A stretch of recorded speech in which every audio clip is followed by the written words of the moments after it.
Linggo na naman ngayon.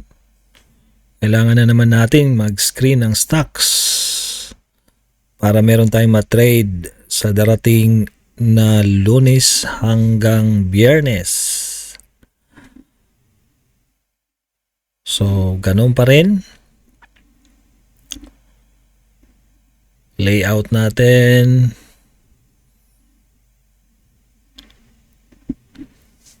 Naka-ano na yan Naka-save na yung ating setup. Kaya madali na lang. Isang click na lang. Labas na agad yung ating Alma Line and CCI. Yun lang ang pang-filter natin And then, time frame sa 1 week. Tapos, sort out natin. May pinakamalaking trade.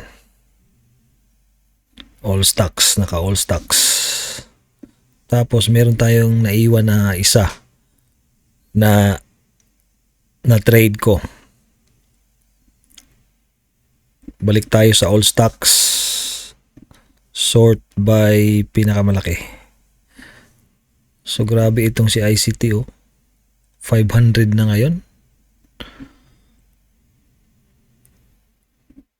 Kung hindi ko bininta yung aking stocks dito sa March, nabili ko sa 100 na price yun mahigit laki na sana na hindi tinubo. Wala kailangan gamitin yung pera. Di bale, napupunta naman sa negosyo. Anyway, let's proceed.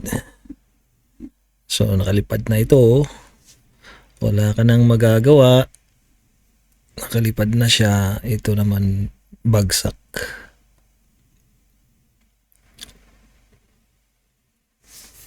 Si video.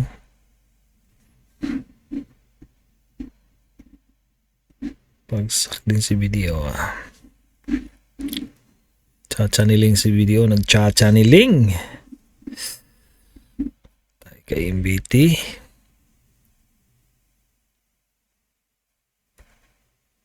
Bagsak ang trend ngayon Ito. Nakalipad na din.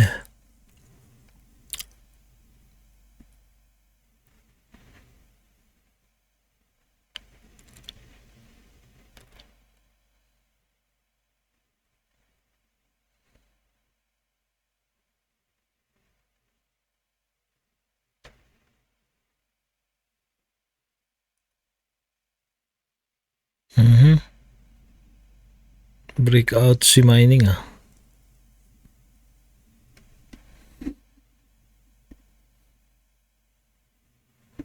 Laki pa ng volume. Nasa 20. Kahit dito ka pa naka-enter, malaki na. Masyado yung risk. Pass na tayo dyan. May successful na kalma rito. Mayroon din dito.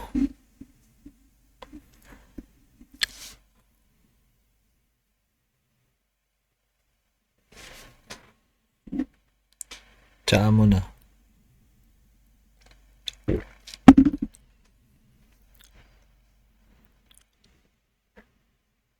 Pure gold,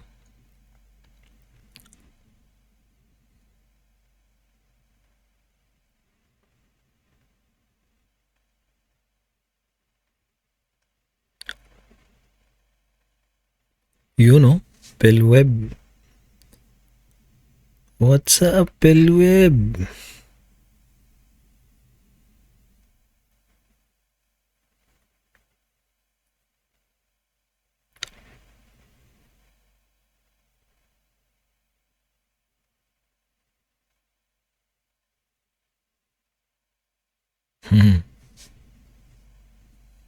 Ito yung na-trade natin. LT. Nakaakyat na. Wow, nickel. Breakout.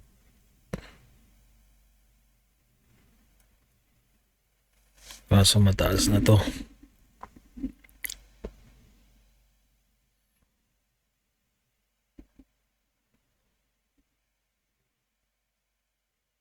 $15.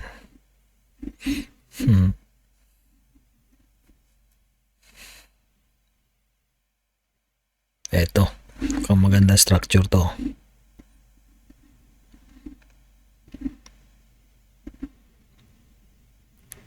Hindi mataas na rin masyado. 10. 10.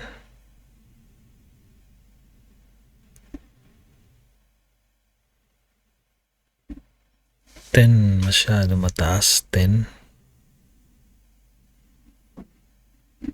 Yung history niya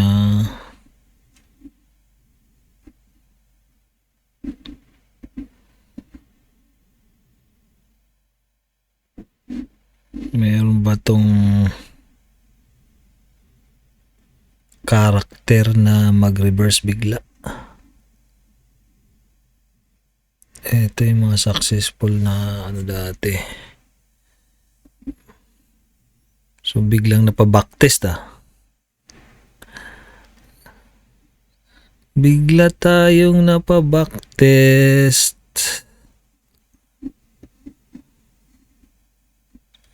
Ito maganda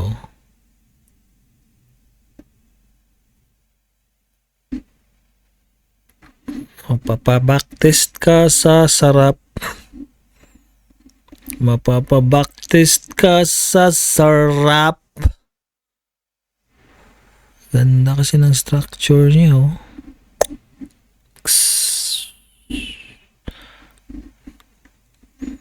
Parang gusto ko mag-risk dito. Walang disiplina 10 pero tingnan mo naman, malaki yung volume. Magko-cross pa lang.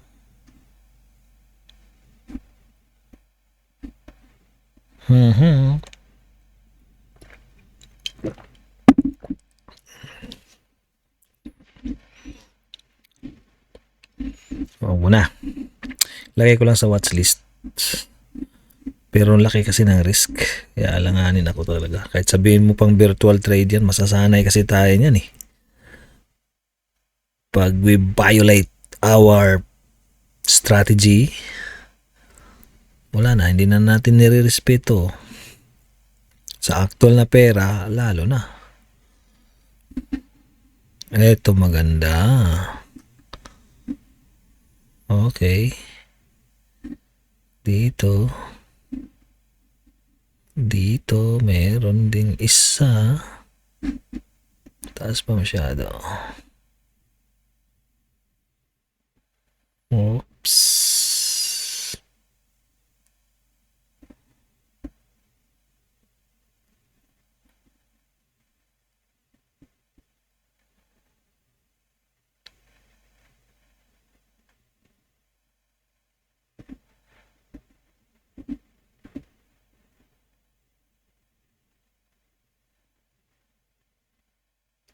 Yan. Diyan dapat 4. Okay. Pwede to. Lagay natin yan. Next.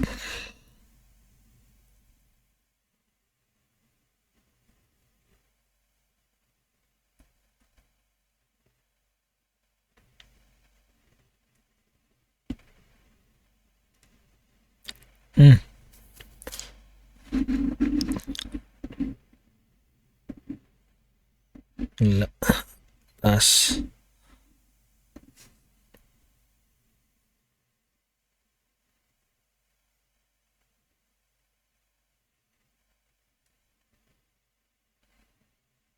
Ganda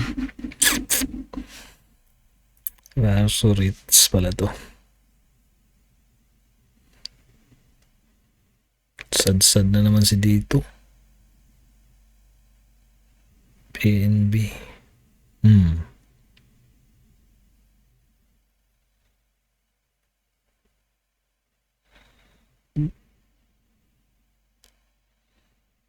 Malakas ang ano nito. Nagtitrail siya sa itaas ng CCI line 100. Malakas tong stock na to.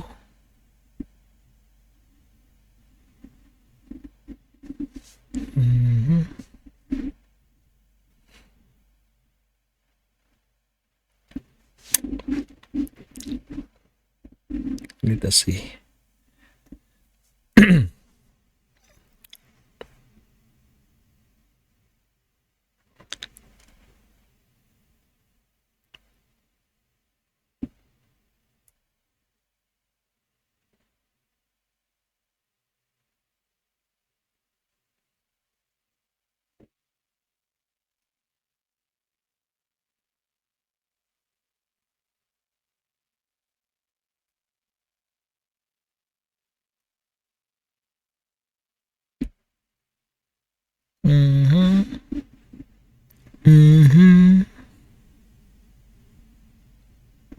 Six.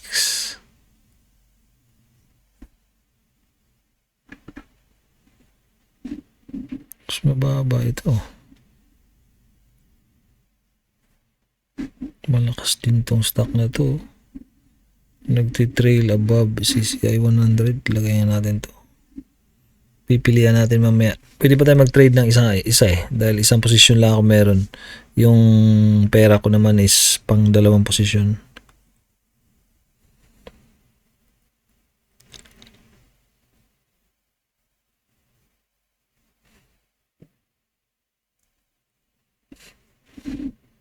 Tigil tayo sa 1 million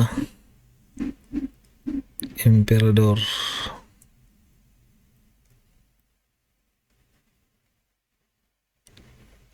San Miguel. Lipanto. SMC.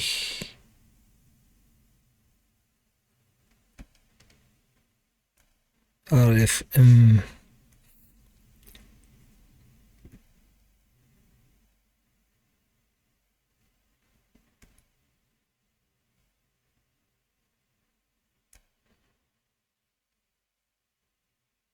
Liliit na lang ng volume, Volume of shares.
Sino nga pala dito yung mga naunang naka-avail doon sa free panoon yung kay Traders Den or yung kay Ganda ko na mentoring na libre, first and second batch, pangalawang batch ako doon so sino pa kaya naiwan dito sa mga first batch tsaka second batch, kasi yung mga sumusunod yata may bayad na. So isa tayo sa mga mapalad na naka-avail doon sa libre. So ang dami yung mga materials na binibigay noon para pag-aralan. So kung gusto nyong i-share ko sa inyo yon, mag-comment lang kayo Since nakuha ko lang din ng libre yon, si-share ko lang din ng libre yung mga materials na binibigay sa amin noon para pag-aralan, mga link na mga videos na pwede mong panoorin na will motivate you, will give you an idea kung ano ba talaga tong stock market.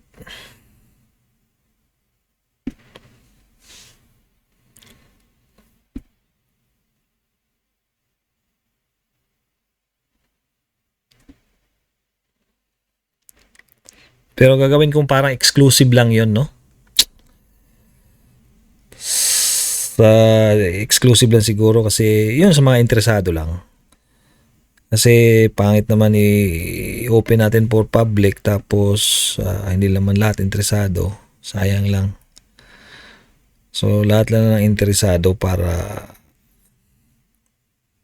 pag makita mo yun, at least mapakinabangan mo. Okay, 900,000 na lang to. So hanggang dito na lang tayo. Okay, ito yung pinaka-last na may 1 million. So wala na. So tingnan natin kung ano-ano yung mga dagdag natin dito. So si MRC, yan yung hawak ko pa ngayon. So dyan lang yan. Ito naman, ito 10 na kasi. Maganda yung structure kung sa maganda. Increasing yung volume, CCI magko-cross na sa 100. Pero yung ang ano ko lang dito, yung risk niya masyadong mataas. Pero kung mga 6 to, so halimbawa ganyan, pwede na eh. Pero ito kasi confirmation talaga na nag-break out na siya, no? Dito sa level na to. So sunod na dito na, sunod na resistance. Sunod na resistance dito na. Yan. So kung susukatin mo yan mula dyan, kung itry natin mag-enter dito, 21% din yan, 20, no? Pero risky na masyado. Pero kung yung babaan mo lang yung teka, balikan natin. Babaan mo lang yung mo. Pag bumalik siya rito sa dulo sa closing ng mga candle na to, which is tanggalin natin to. Let's say uunat natin. Let's say dito mo ilagay yung lucky pa rin talaga. Kahit dito ka maglagay ng ng cut point mo, no?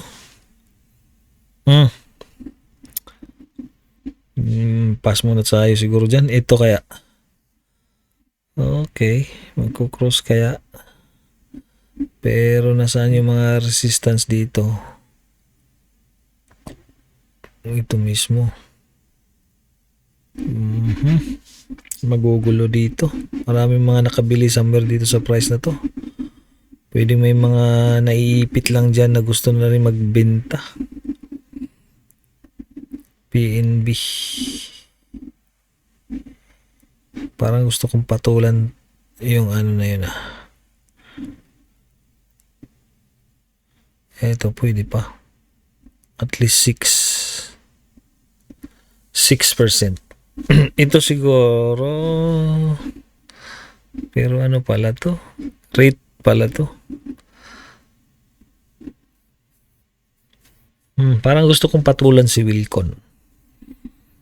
Try natin. Babaan ko lang yung ko rito, cut point ko. Pag bumalik siya dito, benta ko. Pag bumalik siya sa 10.30, bebenta ko siya. Pag bumalik siya sa 10.30, para may 5% lang ako na risk. So dito lang sa mga closing candles dito. Diyan yung cut point ko. Try ko, ha? Buy ako. Buy ako kunyari ng magkano ba pera ko ngayon?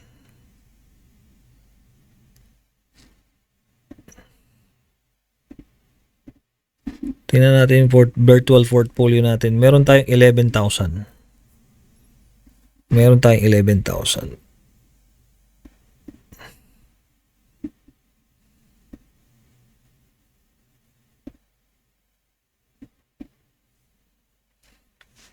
So, 1,000 shares lang bilhin natin. Yan.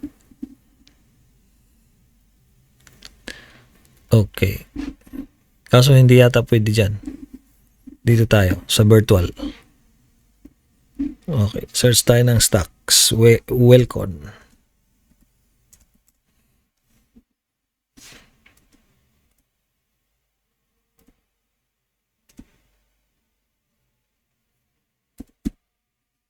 Yan. So, long tayo. Okay, meron tayong 11,000.